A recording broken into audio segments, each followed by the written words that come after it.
When people think of big role-playing games, a name that isn't likely to come up a whole bunch, especially now that current-gen consoles have been around long enough, is the Legend of Heroes Trails series from Falcom. Part of that is due to localization issues surrounding the title. Western players have had to wait years for the next chapter in the story, while the next arc, complete with a new engine, may be well underway. Falcom isn't a large studio. It relies on almost yearly releases to keep the lights on while bringing its niche titles to a worldwide audience. At the same time, it tries to innovate and progress its current franchises. This brings us to The Legend of Heroes Trails of Cold Steel, a series which began in 2013 on the PS3 and Vita in Japan, and whose final title, Cold Steel 4, would be fully localized by 2020. The fact that, along with Cold Steel 3, it's re-releasing on PS5 may also raise some eyebrows, but it's somewhat understandable. After all, both titles ran at 30 frames per second on PS4 and didn't offer the sharpest resolutions. Falcom has long faced scrutiny for the visual quality of its titles, and all things considered, Cold Steel 3 is starting to show its age.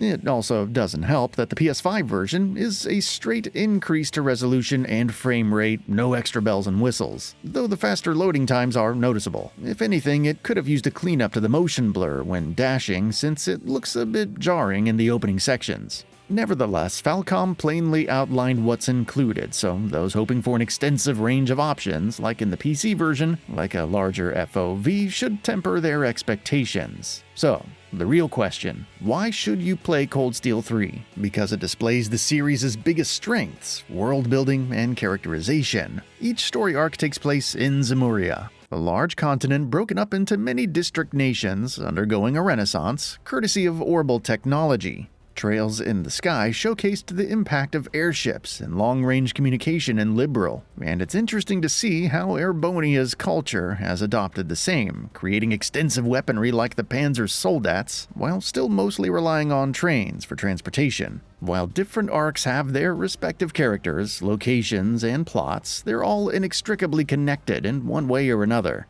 A pair of young bracers who formed an unbreakable bond when the series was still a 2D RPG may pop up in another nation and lend their aid during a crisis. A certain guild and its heroes may inspire the creation of a class that thinks outside the box and can potentially change the world. However, you can also see this in the random NPCs who come and go, their stories developing further as you progress in the game. If anything, this grand plan has threatened to overwhelm players, as seen in Cold Steel 4, and it can serve as a barrier for those who don't at least start from the first game. Forget the Sky and Crossball arcs. Nevertheless, The Legend of Heroes Cold Steel 3 offers a compelling tale with endearing characters, expanding further on the overall lore of Zemuria while providing a tight combat experience. Even if you're jumping in without prior knowledge of other titles and don't peruse the extensive in-game glossaries detailing the story so far, the series generally does a reasonable job of easing you in. Cold Steel 3 is no exception, even as it begins in media res with the new Class 7 assaulting a fortress and running into the Stahlritter of Ouroboros. The story rewinds afterwards to several months prior, with Reen Schwarzer arriving at Thor's Military Academy's branch campus. Though freshly graduated from the main campus, he's now an instructor. A lot has happened since then, from the old Class 7 going their separate ways to the war in Northumbria, which even further consolidated the power of the Erebonian Empire. As for the new Class 7, it's dubbed Special Operations, carrying out tasks that encompass investigation and conflict resolution, like finding lost cats and hunting monsters. With the main campus undergoing a revamp, the branch campus is considered a trash bin, a place to shuffle all the troublemakers and unwanted to ensure a smooth atmosphere for Cedric Rise Arnor, the crown prince of the Empire, who has undergone a significant shift in personality since Cold Steel 2. As such, everyone has something to prove. Kurt Vander is dead set on living up to the reputation of his father and brother, even as the clan's role in Imperial affairs diminishes. diminishes. Juna Crawford arrives from Crossball after it was forcefully integrated into the Empire, eager to put her skills to the test. Altina Orion is attempting to understand what it means to live normally and do what she wants. Of course, Reen's journey also takes him down some unexpected paths. Despite becoming the Ashen Chevalier and the hero of Erebonia, he's unsure of his skills as an instructor. Throw in the coy but highly intelligent Moose Egret and the arrogant but troubled Ash Carbide, and you have a recipe for conflict. While its characters can come off as cliched archetypes, Cold Steel 3 does a great job of delving deeper into their motivations, though for some characters you must wait until the sequel. Even before you understand everything going on, each character sees significant growth. Despite hailing from different walks of life with different upbringings and facing unique tragedies, the bonds they forge feel natural and well-earned. This extends to the sidecast, from Freddy and his obsession with survival tactics like bug eating and the introverted Tatiana, who slowly opens up. Then there are vendors like Jingo and the weapons dealer Nine Volley.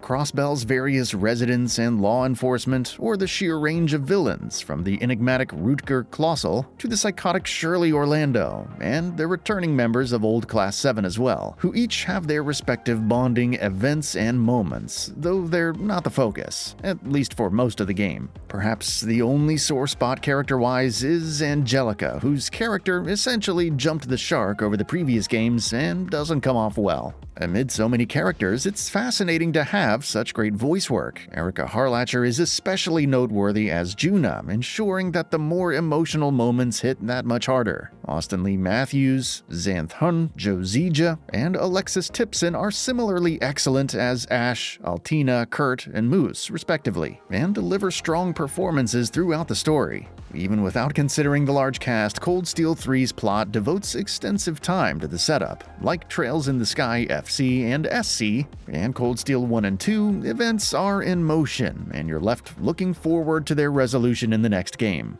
It can feel a bit too much pacing-wise, and fans will probably tire of the defeat a boss only to find them perfectly fine and you're clinging for dear life in the next cutscene trope. It doesn't detract much from the overall narrative, as Reen and friends are embroiled further in the mysterious conspiracies and schemes unfolding in the Empire. And make no mistake, when things hit the fan, it's an utter roller coaster with plenty of heartache. As to the gameplay, the core loop for each character usually involves venturing through a region and taking on requests. They're all fairly straightforward, whether gathering plants or investigating disturbances. You can also engage in photography, collect anecdotes, and more, offering some incentive to go out of your way, especially if you want those sweet end-of-chapter rewards. There are dungeons to explore as part of the plot, and though some are simplistic in their layouts, they do intersperse some light puzzles. You also have the return of fishing and the new card game, Vantage Masters, with interesting opponents cropping up throughout the story. The latter isn't too complex, but it can make for some fun strategic battles, especially as more masters and cards are collected.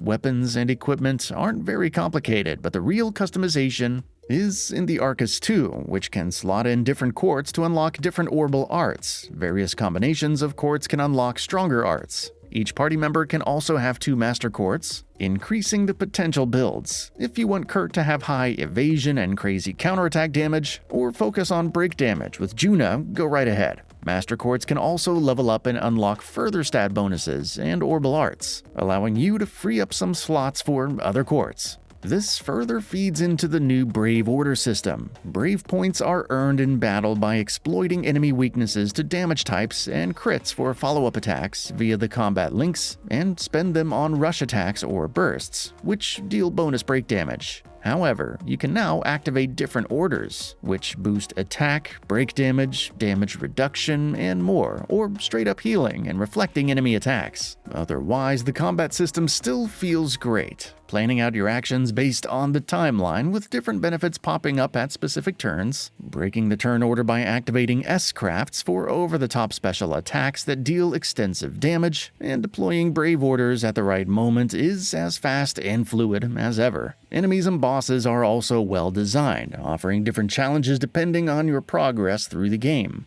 Unfortunately, by mid to late game, you can roll any threats without too much cause for worry or enhanced states, which makes some bosses acting fine afterwards that much more jarring. The extensive range of powerful orders can also diminish some of the tension. Millium's white decoration, for example, offers 90% damage reduction over a long period, which is insane for some boss fights. Orders depend on the characters in the party at any given time, but can further trivialize the game considering everything else. As for the mech battles, they're further expanded, with 3 units capable of being on the field at a time, which opens up the range of partner skills and strategies. It still comes down to stacking brave points and executing finishers, but there are also unite attacks for even more damage. You fall into a pattern by mid to late game where combat can get somewhat trivial, but it's not a complete joke. While the visuals may not win over many players, the music is still top-notch all these years later. Falcom's sound team delivers some exceptional tracks. This is a pretty good soundtrack, which is saying something given how excellent the previous titles have been with their music. The Legend of Heroes Trails of Cold Steel 3 is in a strange position release-wise, considering all the heavy hitters that have launched or are releasing in the coming weeks. Certain aspects aren't quite up to par when compared to the series' peaks, namely Trails in the Sky SC, but it's still pretty darn close, if not comparable in several respects.